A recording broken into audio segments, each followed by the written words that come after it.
Hello dear students, welcome to our YouTube channel शिक्षा तक। My name is Saurabh Gupta and I teach English for competitive exams। Dear students, आज मैं लेकर के आया हूँ आपके लिए मॉक टेस्ट जो कि एयरफोर्स के एग्ज़ाम पर बेस्ड है। अभी तक अपने 10 मॉक टेस्ट सॉल्व कर लिए हैं। ये 11th नंबर का मॉक टेस्ट है जो कि आपको सॉल्व करना है। तो इस मॉक टेस्ट को देखते हैं, सॉल्व करते हैं और अपने आप को इवेलुएट करिए कि कितने क्वेश्चन आपके इस पर सही हो रहे हैं। लेट्स स्टार्ट, सॉल्व करते हैं। देखिए हमारा सबसे पहले इसमें जो है मॉक टेस्ट में correctly spelled word find out करना है। तो यहाँ पे देखिए आपका मिलीनियर दिया गया है, तो मिलीनियर के कौन से यहाँ पे 4 ऑप्शन दिए गए हैं, तो कौन सा पार्ट आपका सही होगा। तो देखिए यहाँ पे सबसे पहले आपको मिलियन की स्पेलिंग आनी चाहिए। तो यहाँ पे देखिए कौन सी मिलियन की स्पेलिंग सही है, MILLION। तो यहाँ पे आपको जो मिल रहा है वो सेकेंड पार्ट मिल रहा है, ठीक है। तो यहाँ पे मिलीनियर की स्पेलिंग जो हो जाएगी वो सही हो जाएगी, तो यहाँ पे सेकेंड पार्ट आपका करेक्ट हो जाएगा। सेकेंड क्वेश्चन पे आते हैं, choose one word for the of the following. अब वन वर्ड हमें बताना है। वन वर्ड दिया गया है किलिंग ऑफ वंस मदर, अपनी माता की हत्या कर देना। तो माता की हत्या करना, तो माता से बना मैट्री, फादर से बना पैट्री। तो यहाँ पे फादर तो पैट्रीसाइड दिया है, वो तो होगा नहीं। मैट्रीसाइड दिया है बी पार्ट पे, यही आपका सही हो जाएगा। तो मैट्रीसाइड यहाँ पे करेक्ट है। रिजीसाइड का मतलब होता है किलिंग ऑफ किंग, राजा की हत्या कर देना, that is regicide. Infanticide killing of infant. Okay, next आपका दिया गया है यहाँ पे इडियम्स। तो लिखा हुआ है to drop a hint means.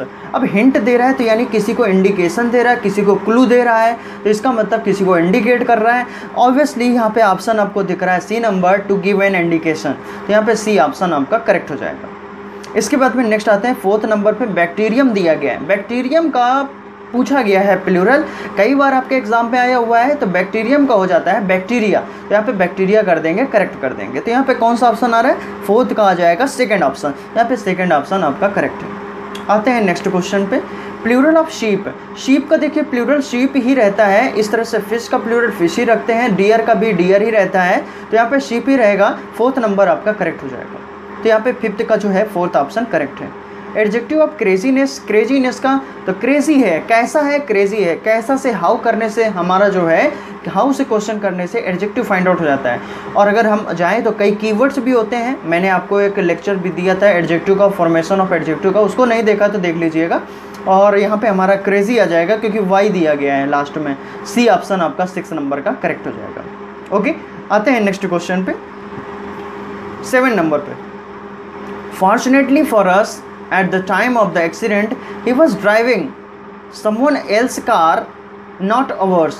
Not ours, ours में देखिए पोस्ट ऑफियस लगा है जो कि गलत है। यहाँ पे पोस्ट ऑफियस की रिक्वायरमेंट नहीं है, तो यहाँ पे अवर्स हो जाएगा, OURS हो जाएगा। पोस्ट ऑफियस को आप हटा देंगे।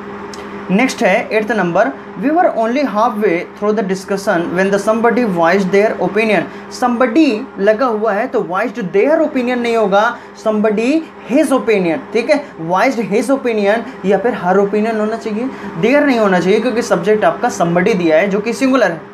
इसके बाद में आते हैं 9th नंबर पे, जेलस दिया है। जेलस जील से बना, उत्साही। अब उत्साही है तो यहाँ पे आपका देखिए 9th नंबर का जो हमारा सिनोनिम जा रहा है, एक तो देखिए बी नंबर पे जेलस दिया है, जेलस का मतलब ईर्ष्या रखने वाला, तो यहाँ पे जेलस ये तो होगा नहीं। तो यहाँ पे 9th का जो हमारा ऑप्शन जा रहा है अर्डेंट दिया है। अर्डेंट का मतलब कोई भी पर्सन जो बहुत ही ज़्यादा क्यूरियस है, एविड है, इंथुसियास्टिक है, फर्वेंट है, ये सारे वर्ड आ जाएंगे। एस्टोनिश्ड का मतलब होता है बहुत ही ज़्यादा आश्चर्यचकित हो गया, इम्पेशेंट हो नहीं सकता।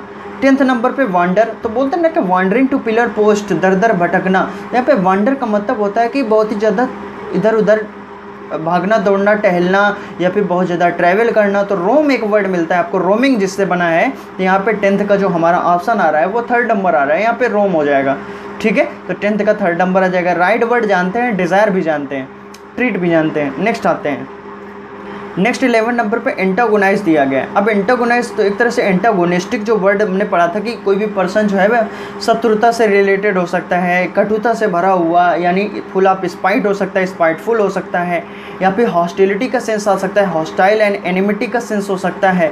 तो यहाँ पे फिलहाल हमें फाइंड आउट करना है एंटोनिम। तो यहाँ पे 11 का एंटोनिम क्या होगा, तो यहाँ पे देखिए स्ट्रेंज नहीं हो सकता, प्रवोक भड़काना, ये तो नेगेटिव वर्ड है, लेकिन हमें चाहिए क्या, पॉजिटिव चाहिए। तो यहाँ पे पॉजिटिव वर्ड हमारा प्लेकेट दिया है, किसी को बहलाना, फुसलाना या मनाना।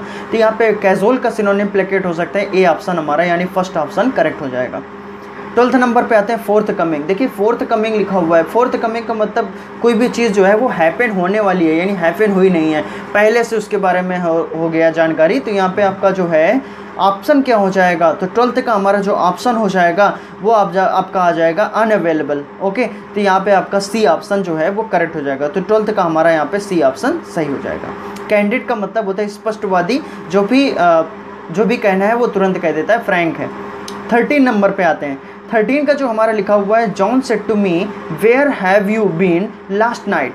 देखिए सेंटेंस हमारा क्वेश्चन मार्क वाला दिया गया, इंटेरोगेटिव सेंटेंस दिया है, तो इसका मतलब सेड टू को हमें चेंज करना होगा आस्क्ड में। तो यहाँ पे हो जाएगा जॉन आस्क्ड मी, इसके बाद में कंजक्शन वर्ड यही वेयर ही काम करेगा। यूज सेकंड पर्सन ऑब्जेक्ट के अनुसार, तो यहाँ पे आई आ जाएगा। तो आई हैव बीन लिखा हुआ तो यहाँ पे हैड बीन हो जाएगा। ठीक है, लास्ट नाइट लिखा है तो द प्रीवियस नाइट हो जाएगा। तो यहाँ पे आपका देखिए आपका आंसर जो मिल रहा है वो कौन सा आ रहा है, तो 13 का जो हमारा ऑप्शन आ रहा है डी ऑप्शन दिख रहा है, यहाँ पे डी ऑप्शन आपका करेक्ट हो जाएगा। नेक्स्ट क्वेश्चन पे आते हैं। 14 नंबर पे दिया हुआ है, she said to me it has been raining heavily and you can not go. अब यहाँ पे देखिए सेंटेंस आपका सिंपल है, तो सी टोल्ड मी हो जाएगा। सेड टू को चेंज करेंगे टोल्ड में, तो सी टोल्ड मी, दैट लग जाएगा, इट का इट ही रहेगा, हैज़ बीन का हम कर देंगे हैड बीन। ठीक है, it had been raining heavily and you second person object के साथ, तो आई यहाँ पे कैन नॉट गो। तो यहाँ पे आपका देखिए 14 का हमारा ऑप्शन आ जाएगा, can not go could not हो जाएगा। तो यहाँ पे ए ऑप्शन दिख रहा है, 14 का ए ऑप्शन हमारा करेक्ट हो जाएगा। अब इसके बाद में आते हैं नेक्स्ट 15 नंबर पे, by now the winners will have been felicitated. तो यहाँ पे विल हैव बीन दिया है, तो इसका मतलब विल हैव आना चाहिए। विल हैव आएगा तो यहाँ पे देखिए आपका कौन सा ऑप्शन आ रहा है, फिलहाल मुझे लग रहा है कि यहाँ पे ए ऑप्शन ही है जिसमें विल हैव दिया, बाकी किसी में नहीं दिया गया है। ए ऑप्शन हमारा करेक्ट हो जाएगा, that is will have. Okay, इसके बाद में नेक्स्ट आते हैं 16 फिलिंग द ब्लैंक्स दिए गए हैं। तो आफ्टर बीइंग गिवन, इसके बाद में blank warning for disrupting class, Thomas was finally sent to the principal's office. तो यहाँ पे क्या हो जाएगा, अब यहाँ पे बहुत ज़्यादा उसने जो है वार्निंग दी गई थी, यहाँ पे 16 जो है 16 का न्यूमरस हो जाएगा, सी ऑप्शन आपका करेक्ट हो जाएगा। नेक्स्ट 17 नंबर पे आते हैं, लिखा हुआ है with blood test a physician was able to, इसका blank the woman's pregnancy.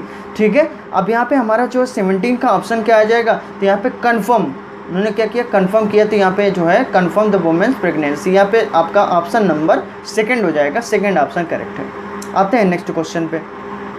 Next question पे देखिए पैसेज आ गया है, लेकिन पैसेज को सॉल्व करने के सबसे पहले उसके क्वेश्चन पर जाना होगा। तो सबसे पहले क्वेश्चंस देखते हैं। क्वेश्चन पे आपका देखिए फर्स्ट क्वेश्चन है, why did the met office revise its prediction. इसके बाद में है 19 number, the rains would continue for the, अब इसके बारे में पूछा गया। नेक्स्ट आपका 20 नंबर पे है, what is the role of the met office. ये आपका 20 नंबर का क्वेश्चन है। अब चलिए पैसेज देख लेते हैं, पैसेज क्या था, तो पैसेज को पढ़ लेते हैं। लिखा हुआ है, the met office has revised its prediction following decent rain on Monday morning, saying the cloud cover and light to moderate rain are likely to continue for at least the next 48 hours। यानी 48 next आने वाले जो 48 घंटे हैं उसमें बहुत ज़्यादा बारिश होने की संभावना है ना। इसके बाद में नेक्स्ट क्या है, the weather man had earlier predicted that the rain would dry up in the city and its adjoining areas for a couple of days. From the start of the week, the showers dragged down the day's maximum temperature for notches below normal to 28.3 degrees Celsius from Sunday's 33. इसके बाद में third दिया गया है, we were expecting then the rain the city had been receiving for the past couple of days to stop from Monday, as there was no cyclonic circulation and the monsoon through was moving away from the city, but the throw got stronger resulting in the rain, said the official of the Alipur weather office। ठीक है, अब देखिए यहीं से हमारे सारे questions के answer निकल रहे हैं। तो चलिए हम देखिए आंसर देख लेते हैं इसके। तो देखिए why did the met office, meteorological department जो था उसने रिवाइज इट्स प्रेडिक्शन। तो यहाँ पे आपका क्या हो जाएगा, 18 का ऑप्शन, बताइए क्या होगा। तो देखिए यहाँ पे there was decent rain on Monday, यही तो बात की गई है, फर्स्ट लाइन का ही हमारा जो है आंसर मिल रहा है। तो यहाँ पे आपका बी ऑप्शन करेक्ट हो जाएगा। नेक्स्ट है, the rains would continue for the, कितने समय के लिए, for the next 2 days at least. यहाँ पे आपका जो है 19 का आपका ऑप्शन हो जाएगा ए नंबर। इसके बाद में नेक्स्ट आते हैं 20 नंबर पे, what is the role of the met office. तो क्या होता है, उसको बताना होता है ना, प्रेडिक्ट करना कि कब बारिश होगी, कब मानसून चेंज होगा। तो यहाँ पे 20 का ऑप्शन हमारा डी ऑप्शन करेक्ट हो जाएगा। आई होप ये मॉक टेस्ट आपने बहुत ही बेहतरीन ढंग से सॉल्व किया होगा और क्वेश्चंस भी आपको समझ में आए होंगे। और जो भी क्वेश्चन आपके गलत हुए हैं, जो क्वेश्चन आपका वीक है, उसको और ज़्यादा स्ट्रॉन्ग करिए, क्योंकि लॉकडाउन के पास में आपका एग्ज़ाम बिल्कुल रेडी है, प्लेटफॉर्म तैयार है, बिल्कुल आपका एग्ज़ाम हो जाएगा और इसके बाद में आपका सिलेक्शन पक्का। तो चलिए आज की क्लास में हम बस इतना ही रखते हैं, नेक्स्ट क्लास में मिलते हैं कुछ और न्यू कंटेंट के साथ में। जय हिंद।